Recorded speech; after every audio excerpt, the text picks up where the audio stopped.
আসসালামু আলাইকুম। কেমন আছেন সবাই? ইনশাআল্লাহ আশা করি ভালো আছেন। সম্মানিত ভিউয়ার্স, আপনারা ইতিমধ্যে জানেন হয়তো যে Facebook কিন্তু প্রায় গণহারে কনটেন্ট মনিটাইজেশনটা প্রায় সবাইকেই দিয়ে দিচ্ছে। তো এইটা যারা পান নাই এখনো, আর অনেকেই হয়তোবা বোঝেনও না যে কনটেন্ট মনিটাইজেশনটা কি? দেখুন, কনটেন্ট মনিটাইজেশন অপশনটা এমন একটা অপশন যেটা পেয়ে গেলে আপনি সবকিছু পেয়ে গেলেন। আপনি এটা পেয়ে গেলেন মানে সবকিছু একসঙ্গে পেয়ে গেলেন।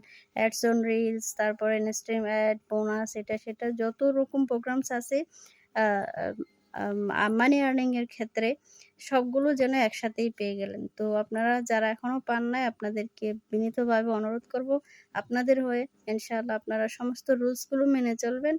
তো একটা সময় আপনিও পেয়ে যাবেন। এর মধ্যে রয়েছে যে কোনরকম কপি পোস্ট করা যাবে না, অন্যের ভিডিও ব্যবহার করা যাবে না। আ কপিরাইট ইস্যু আসে যেকোনো ভিডিওতে, যেকোনো পোস্টে, এগুলো ডিলিট করে দিতে হবে এবং নিজের অরিজিনাল কনটেন্ট তৈরি করতে হবে। ইনশাআল্লাহ আপনারাও পেয়ে যাবেন। আর সবশেষে আপনাদের সকলের কাছে এইটাও আমি বিনীতভাবে অনুরোধ রাখবো যে আ যা কিছুই করেন না কেন, সোশ্যাল মিডিয়ার যেকোনো প্ল্যাটফর্মে কাজ করেন না কেন, ভালো কিছু করার চেষ্টা করবেন, পজিটিভ কোনো কিছু করার চেষ্টা করবেন।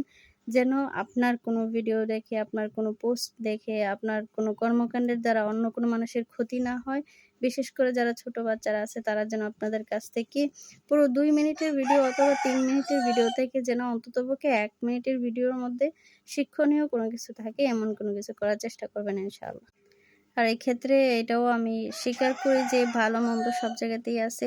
আ সকল প্ল্যাটফর্মেই যারা কাজ করতেছে নেগেটিভ আর পজিটিভ মিলেই আছে। তো আপনাদের কাছে অনুরোধ করব ইনশাআল্লাহ আপনারা যারা কনটেন্ট ক্রিয়েটর আছেন, আমরা আপনাদের ভিডিও দেখি সবসময়। তো আপনাদের কাছ থেকে যেন ভালো কোনো কিছু শিখতে পারি আমরা বা এই সোসাইটি, সেই দিক থেকে একটুখানি নিজেদেরকে গুছায় রাখবেন, খেয়ালে রাখবেন ইনশাআল্লাহ। আর হ্যাঁ, অবশ্যই কিন্তু বলতেছি কনটেন্ট মনিটাইজেশনটা পেয়ে যাবেন, আপনারাও পাবেন ইনশাআল্লাহ। অতি দ্রুত সময়ের ভিতরে পেয়ে যাবেন। এই ক্ষেত্রে আপনাদের কোনো টেনশন করার কোনো কারণ নেই। পরিশ্রম করুন ধৈর্য সহিত। মানে ধৈর্যটা রেখে পরিশ্রম করুন। ধৈর্যের সঙ্গে ইনশাআল্লাহ আপনিও পাবেন। অনেকেই দেখবেন যদি কোনো কিছু না পায়, হ্যাঁ? অনেকটা হতাশ হয়ে যায় যে সবাই পাইলো, আমি পাইলাম না কেন? ভাই, আপনি ধৈর্যের সহিত পরিশ্রম করেন না, ইনশাআল্লাহ আপনিও পাবেন। ওরা কিন্তু ১ দিন বা ২ দিন হুটহাট করে কিন্তু সফলতার দ্বারপ্রান্তে পৌঁছায় নাই। প্রত্যেকটা মানুষের সফলতার যে দিকটা আছে, এই দিকটা কিন্তু পেছন দিকে তাকাইলে অনেক কঠোর, কঠোর দিনগুলো চোখে পড়ে। তো সেক্ষেত্রে আমি বলি যে পরিশ্রম যে করে সে কখনো হারে না।